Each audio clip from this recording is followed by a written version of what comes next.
As I sit here on my front porch, yelling at the imaginary kids to get off my lawn, I can look back on my life and realize that I've accomplished some remarkable things.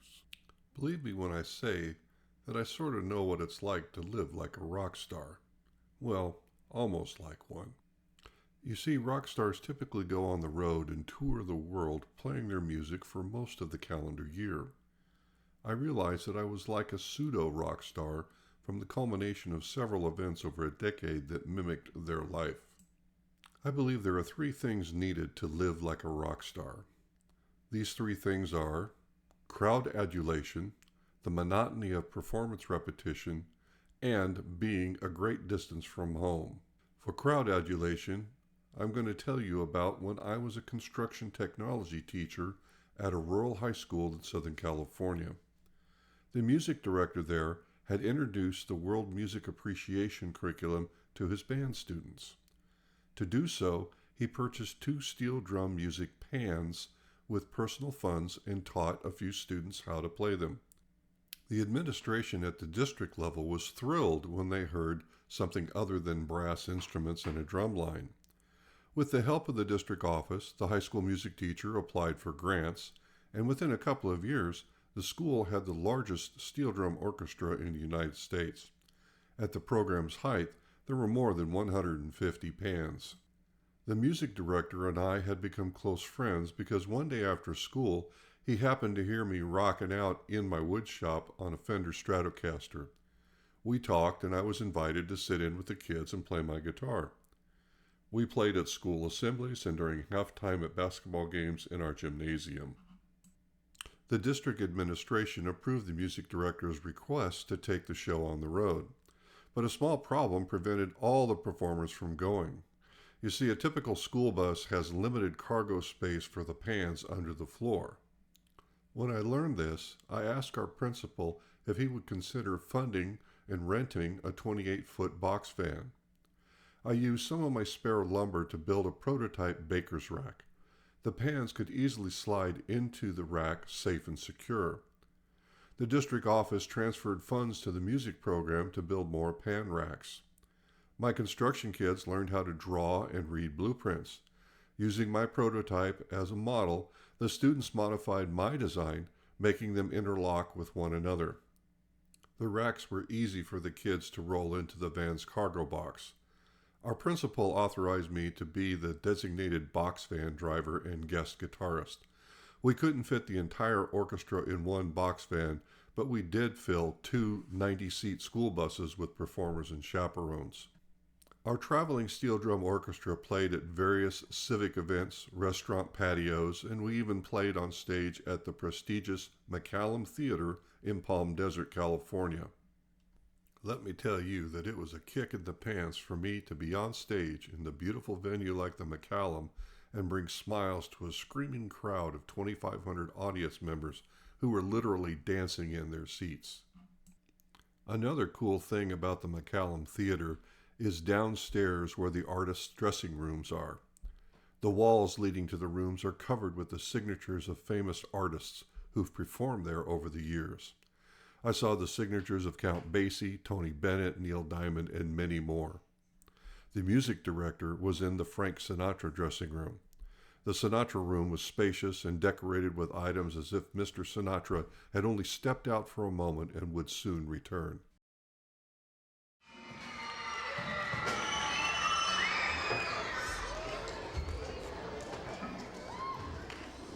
Rancho Verde Steel Orchestra brings back, by popular demand from our spring panorama at the McCallum, one of Ozzy Osbourne's most popular compositions.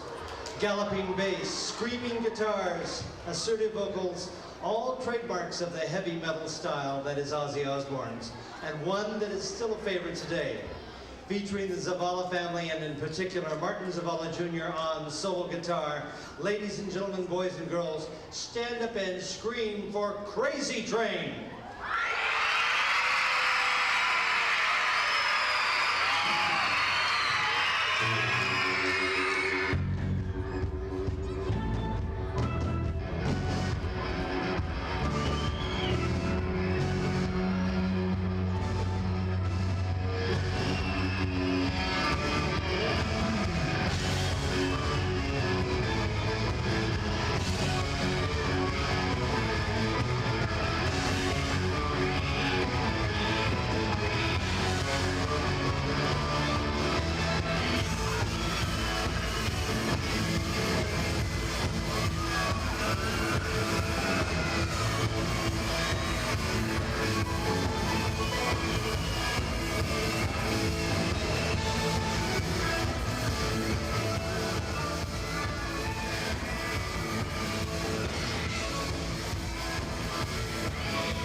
A few months after the McCallum performance, the music director approached me and asked if I could design a parade float. We discussed the vehicle requirements to propel the float and the types of materials we would need to purchase for the float. A few weeks had passed and I had really forgotten about the float idea when one afternoon, about an hour before school let out for the day, a topless 1968 Ford Falcon pickup truck arrived outside my woodshop's back door.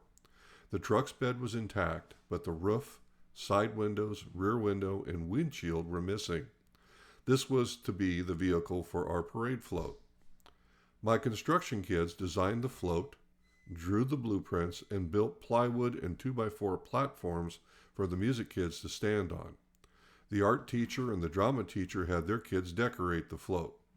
I thought the float was for our little community's Thanksgiving parade, but I was wrong. I don't know how he did it, but the music director managed to get us into the famous Hollywood Christmas parade. Drum orchestra under the direction of Ray Lindsay. Don't you like this sound at Christmas time? You gotta love, only in LA, right? Now, the steel band began 6 years ago when the director, get this, brought in 7 sets of steel drums to teach world music at the high school. And look at them now. These days, the school provides 4 classes of steel drums, beginner to advanced. Let's listen.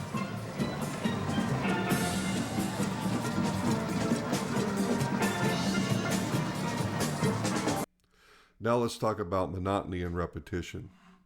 The next school year, the music teacher shocked me with the biggest surprise of all. He managed to convince a coalition of resort properties in the Coachella Valley, which is the Palm Springs area, to foot the bill for building a float for the Tournament of Roses parade. Holy cow, do you know how much it costs to build a bespoke Rose Parade float? The cost is well into 7, sometimes 8 figures, and luckily I didn't have any part in the float design or construction. But all of us as performers were tasked with decorating the float.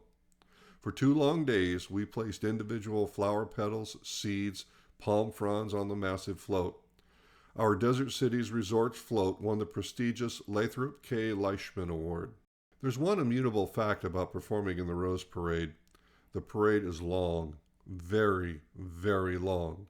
It takes over 4 hours to complete the trek, and there's no ability to take 5 moments in the parade. We played the same 4 songs over and over and over again without stopping for the entire 4 hours of the parade. Now, the third item for being a rock star is distance from home. When I had the opportunity to return to my first love, engineering, I left teaching in 2006 and became the Vice President of Engineering for a concrete construction consulting firm. My duties had me on the road visiting warehouse construction job sites and living out of a suitcase, much like a rock star does.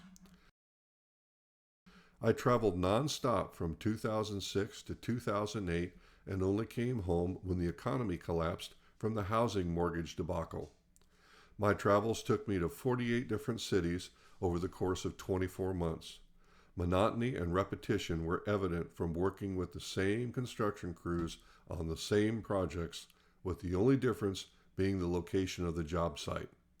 My job was to inspect the finished concrete for compliance with the blueprint specifications, so most of my work hours were from early evening until late at night. All the warehouses were identical in their design. The foundations for walls went up first, followed by the walls and then the roof. The concrete was poured inside the warehouse to protect it from inclement weather. I was inside one of these warehouses, and it was well after midnight when I realized I could not remember where I was. I asked one of the crew supervisors, "Hey, where am I?" He said, "You're right here, idiot." I said, "No," I said, "what city are we in?" That supervisor had to explain to me that we were in Jacksonville, Florida. Again, all the warehouses are alike. We poured and finished the concrete aisles exactly the same way each time. My inspections were conducted with the same exacting precision and took the same amount of time for each inspection. So then, dear reader, if you take into consideration my playing the guitar in front of a few thousand people in the McCallum Theater, tens of thousands of people along the Hollywood Christmas Parade route, and millions of people worldwide on television during the Rose Parade, and couple that with living on the road for 2 years and not knowing where I was toward the end, I can truly say that I know what it's like to live like a rock star. The only thing missing was the overindulgence with alcohol, illegal drugs, and groupies. I guess one cannot have everything.